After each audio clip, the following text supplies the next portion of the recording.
السلام عليكم واهلا وسهلا بكم في اول فيديو لعام 2019. اسمح لي اسالك سؤال يا صديقي، ما هي طموحاتك واهدافك لعام 2019؟ وللاجابه على هذا السؤال بشكل ادق خلونا نرجع ل 2018. ايش كانت اهدافك وطموحاتك ل 2018؟ وهل فعلا حققت اي من اهدافك لعام 2018؟ عشان الاجابه لهذا السؤال حنرجع لمدونتي الخاصة واللي كتبت فيها في أول 2018 أهدافي وطموحاتي اللي كنت مخطط إني أحققها في عام 2018. وحاب أحكي لك من البداية جميع الأهداف طلعت تسلل. لو تفضلت إنك تاخذ نظرة معايا على المدونة حتلاقي في فوكس حتلاقي في الأول 2018 طبعا المدونة مكتوبة باللغة الإنجليزية عشان السيتنج داخل الدماغ معمولة باللغة الإنجليزية لسبب ما.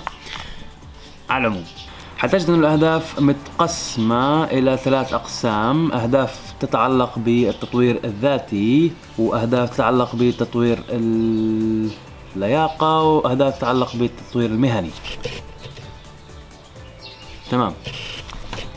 بالنسبة للتطوير الذاتي فكانت الهدف إنه زي ما انت شايف يا صديقي بي فيمس، واللي اكتشفته بعد مرور سنة انه هدف انه طريقة خاطئة لتحديد الاهداف جعلني طوال الوقت اركز على موضوع عدد المشاهدات وعدد المتابعين بغض النظر عن الموضوع الاهم واللي هو الكونتنت نفسه اللي محتاج ان اوصله للجمهور. نكمل.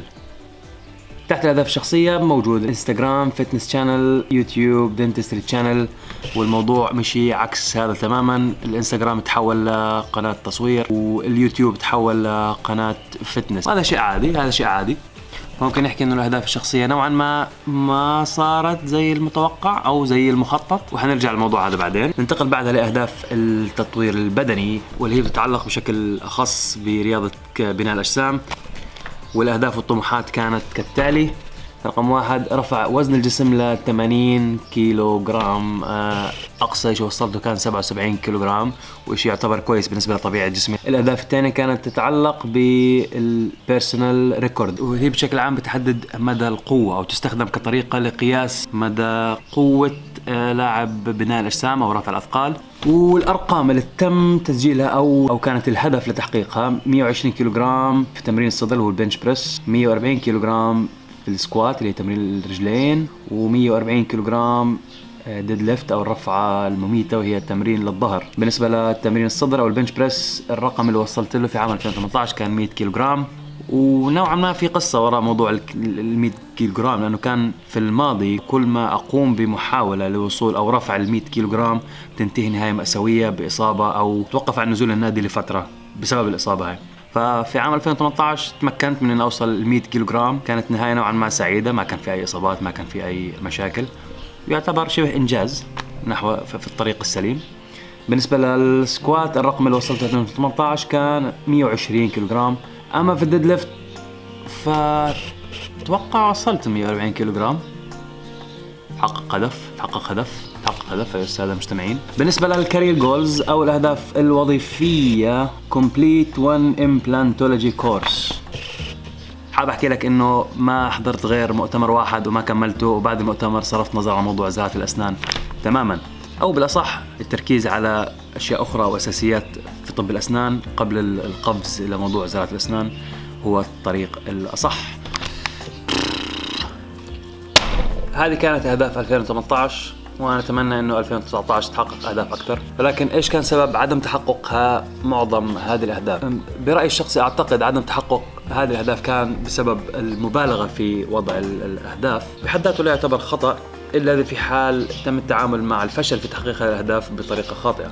بمعنى آخر ما وصلت للهدف اللي أنت مقدر الوصول إليه في فترة زمنية معينة لا يعني فشلك بشكل أو بآخر، لكن ما هو إلا نتيجة لتجربة معينة تتطلب منك إعادة النظر في الطريقة اللي استخدمتها للوصول للهدف هذا، وإعادة معايرة الطريقة هذه للوصول للهدف. الحياة ما هي إلا عبارة عن تجارب ونتائج.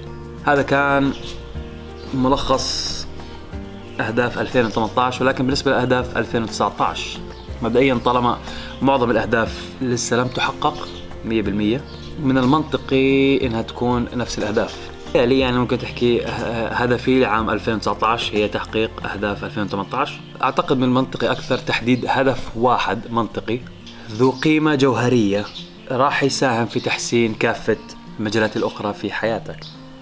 أتوقع حيكون من الأسهل التركيز على هدف واحد مقارنة بوضع سلسلة من الأهداف الخرافية التي يصعب تنفيذها في عام واحد.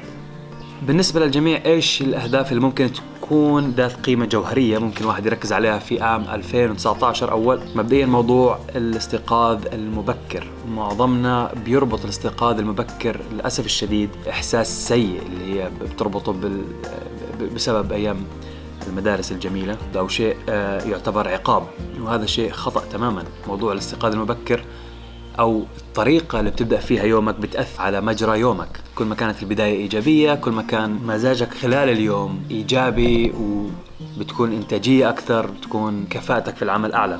إذن واحد الاستيقاظ المبكر واحد من الأشياء اللي فعلا لو ما كنت حاليا تستيقظ بشكل مبكر سواء كان دوامك صباحي أو لا فاقترح عليك إنك تجرب الموضوع. مش شرط انه يكون مبكر جدا، لكن كافي انه يكون فترة معينة قبل دوامك سواء لو كان دوامك صباحي اللي يسمح لك انك تمارس روتين صباحي منظم سواء كان الافطار او القهوة الصباحية او رياضة صباحية الخ اللي من خلاله يحسن او من خلاله يضفي شوية ايجابية على يومك قبل بداية يومك.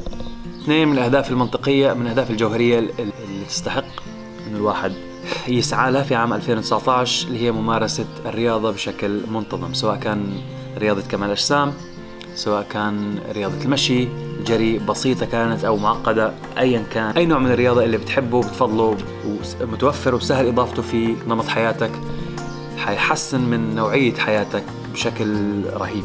الهدف الثالث والأخير من الأهداف اللي تستحق المتابعة في عام 2019 هي تحسين النظام الغذائي. إذا كان النظام الغذائي الحالي في مشاكل، طبعا لما نتكلم عن تحسين النظام الغذائي هو ما بنتكلم عن رجيم القاسي أو حرمان النفس من الأكل، ولكن ما هو إلا اتخاذ خطوة في طريق تحسين نوعية الأكل المستهلك. الهدف من تحسين النظام الغذائي هو الوصول بحد أقصى إلى 80% من الأكل المستهلك يكون أكل صحي مقابل 20% الأشياء الأخرى.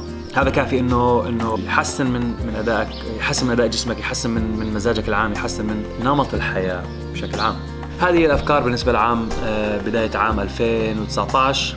بالنسبة لي شخصيا طموحات وتطلعات لعام 2019 حيكون التركيز على نفس الأهداف الموجودة في الليستة، زائد التركيز على مشروع قناة اليوتيوب اللي هو الهدف من وراءه نشر الوعي لطرق التمرين السليمة ونشر الوعي لطرق التغذية السليمة، بشكل عام نشر الوعي لمساعدة الناس أنها تعيش حياة أفضل. واستغفر الله لي ولكم، وأتمنى أن يكون عام سعادة والسلام علينا وعلى الأمة الإسلامية والعربية والعالم أجمع. بالنسبة لبداية عام 2019 حاب أني أحتفل فيه عن طريق تمرين كتف مميز. للأسف الشديد الجيم بيفتح الساعة 9 في أوقات الإجازات الرسمية والساعة 8 إلى 3 دقائق، فقدامنا ساعة من التجهيزات. هذا وأشكرك يا صديقي على المتابعة. عام سعيد علينا وعليكم. سلام.